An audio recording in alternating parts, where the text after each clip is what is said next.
Hi guys, I'm going to read for you, okay? The first book we're going to read is Hush Little Dragon. You got this from Papa Mike when you were about 2 and 4, a while ago.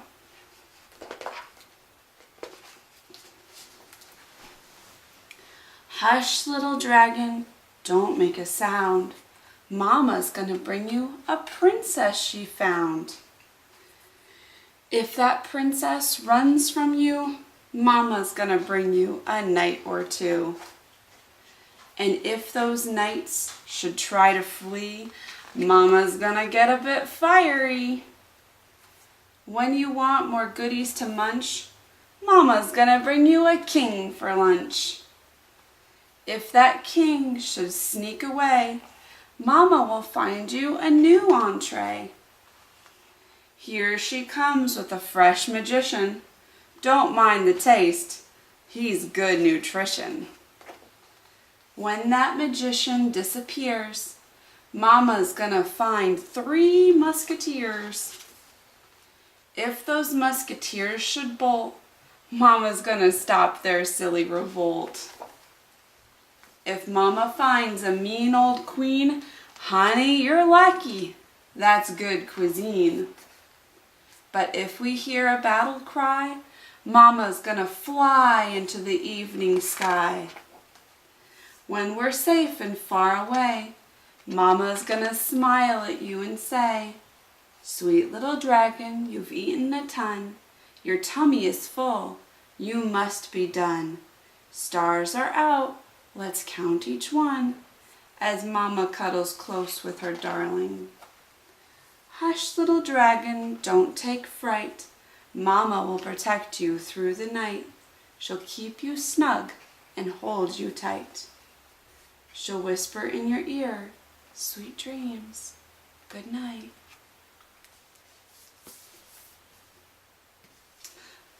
This is one of my favorite books. My dad and my mom used to read this to me when I was little. And I've read it to you so many times, you guys like to hoot along with me. So see if you can hoot. It's called Owl Moon.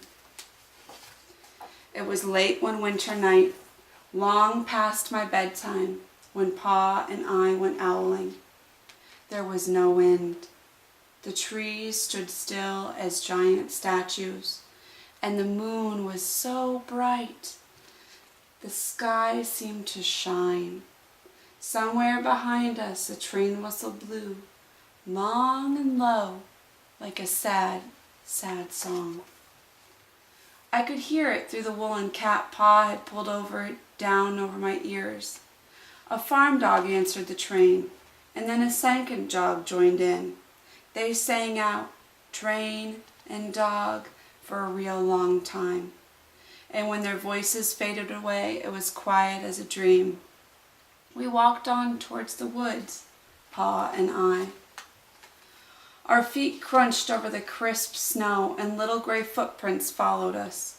Pa made a long shadow, but mine was short and round. I had to run after every now and then to keep up, and my short, round shadow bumped after me. But I never called out. If you go owling, you have to be quiet. That's what Pa always says. I had been waiting to go owling with Pa for a long, long time. We reached the line of pine trees, black and pointy against the sky, and Pa held up his hand. I stopped right where I was and waited. He looked up, as if searching the stars, as if reading a map up there. The moon made his face into a silver mask. Then he called, "Ooh, ooh, ooh, ooh, ooh, ooh," the sound of a great horned owl. "Ooh, ooh, ooh, ooh, ooh, ooh." Again he called out, and then again. After each call he was silent, and for a moment we both listened. But there was no answer. Pa shrugged, and I shrugged. I was not disappointed. My brothers all said, sometimes there's an owl, and sometimes there isn't. We walked on. I could feel the cold as if someone's icy hand was palmed down on my back. And my nose and the tops of my cheeks felt cold and hot at the same time. But I never said a word. If you go owling, you have to be quiet and make your own heat. We went into the woods. The shadows were the blackest things I had ever seen.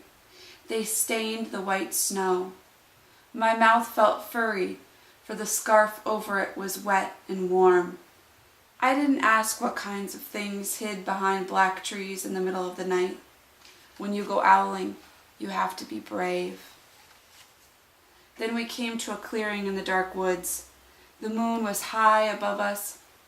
It seemed to fit exactly over the center of the clearing, and the snow below it was whiter than the milk in a cereal bowl. I sighed, and Pa held up his hand at the sound. I put my mittens over the scarf, over my mouth, and listened hard. Then Pa called, "Ho, ho, ho, ho, ho, ho, ho, ho, ho, ho, ho, ho." I listened and looked so hard, my ears hurt and my eyes got cloudy with the cold. Pa raised his face to call out again, but before he could open his mouth, an echo came threading its way through the trees. "Ho, ho, ho, ho, ho, ho." Pa almost smiled. Then he called back, "Ho, ho, ho, ho, ho, ho," just as if he and the owl were talking about supper, or about the woods, or the moon, or the cold. I took my mitten off the scarf, off my mouth, and I almost smiled too. The owl's call came closer from high up in the trees on the edge of the meadow. Nothing in the meadow moved. All of a sudden an owl shadow, part of the big tree shadow, lifted off and flew right over us. We watched silently with heat in our mouths, the heat of all those words we had not spoken. The shadow hooted again.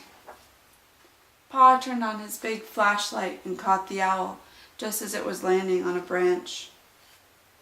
For 1 minute, 3 minutes, maybe even 100 minutes, we stared at one another.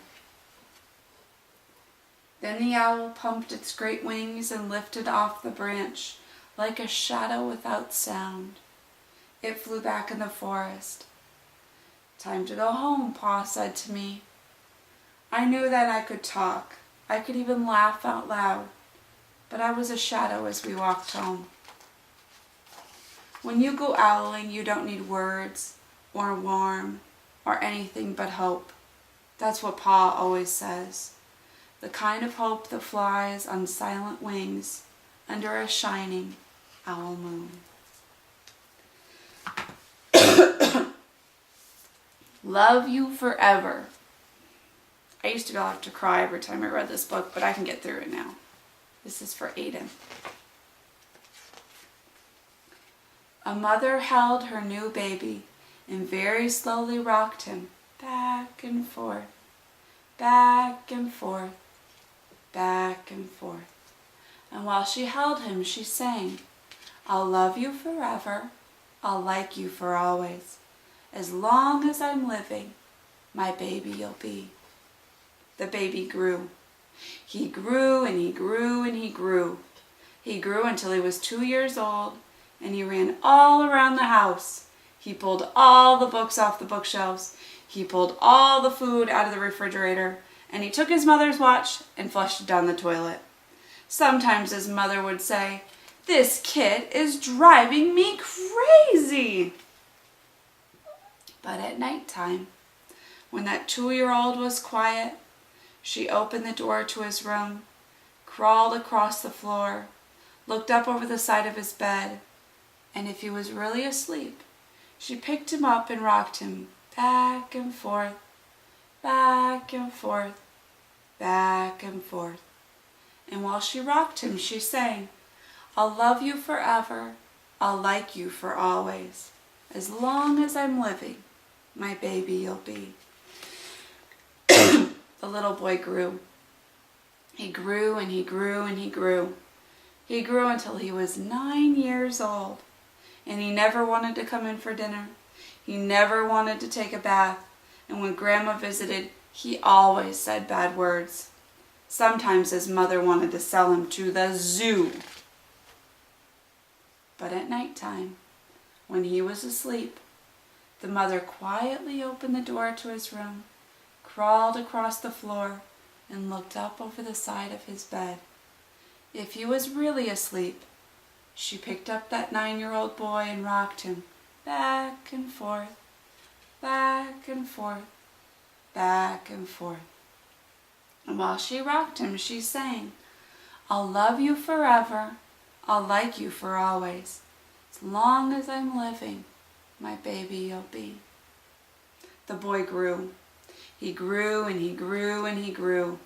He grew until he was a teenager. He had strange friends and he wore strange clothes and he listened to strange music.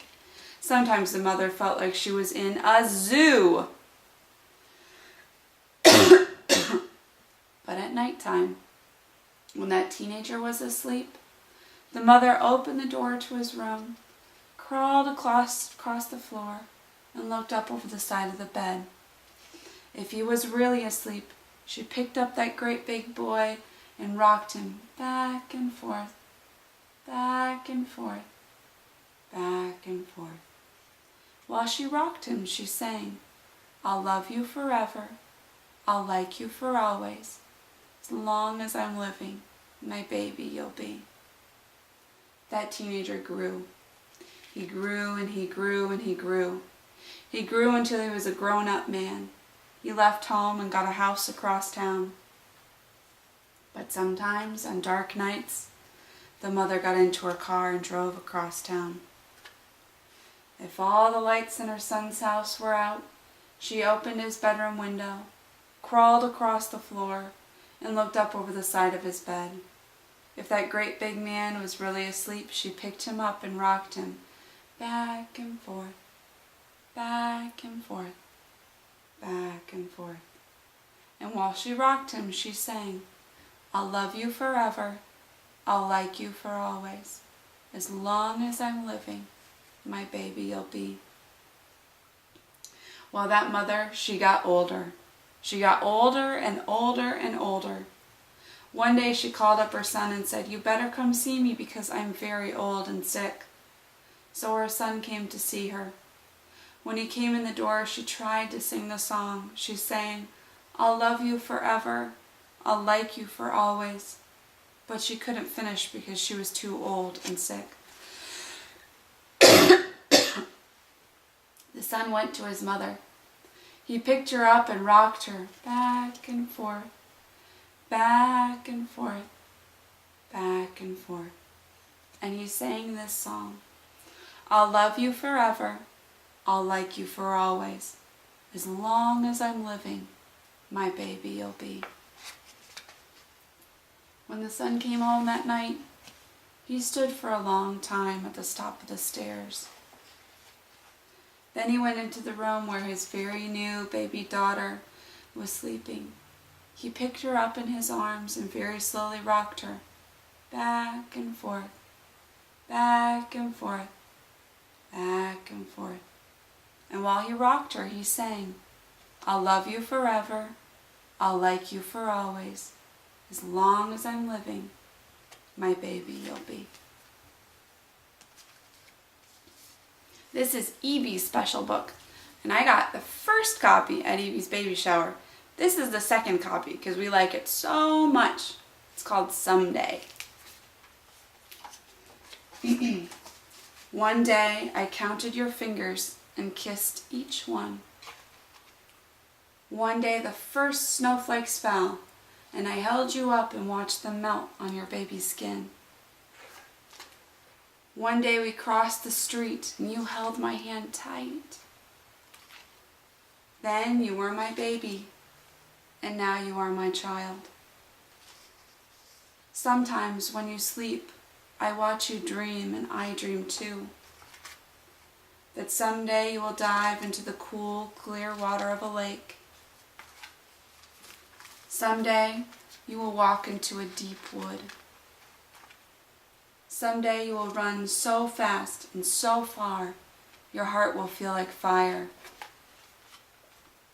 Someday you will swing high, so high, higher than you ever dared to swing. Someday you will hear something so sad that you will fold up with sorrow. Someday you will call a song to the wind, and the wind will carry your song away. Someday I will stand on this porch and watch your arms waving to me until I no longer see you.